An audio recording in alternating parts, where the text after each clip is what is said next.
একজন হুজুরের একটি সুন্দরী মেয়ে ছিল। মেয়েটি একদিন বাবাকে বলল, বাবা, তুমি এত সেকেলে কেন?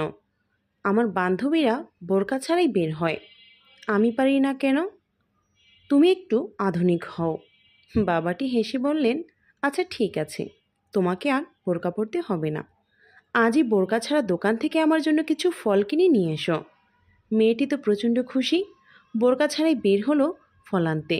কিন্তু পথে কিছু দুষ্টু ছেলে তার পিছু নিল, তাকে অপমানজনক কথা বলল, বাজে ইঙ্গিত করলো।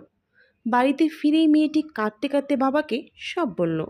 বাবা শান্তভাবে বললেন, আচ্ছা ঠিক আছে, এবার তুমি বোরকা পরে আবারও দোকান থেকে কিছু ফল নিয়ে আসো। মেয়েটি বাবার কথা মতো বোরকা পরে আবারও বের হলো, কিন্তু এবার আর তাকে কেউই বিরক্ত করলো না। ফিরে এসে মেয়েটি বাবাকে বলল, বাবা, তুমি সেকেলে নাও, তুমি অনেক আধুনিক। আজ বুঝলাম, বোরকা শুধু ধর্মীয় বিধান নয়, এটি নারীদের সুরক্ষার ঢাল। তো ভিউয়ার্স, ভিডিওটি কেমন লেগেছে অবশ্যই কমেন্ট বক্সে কমেন্ট করে জানাবে।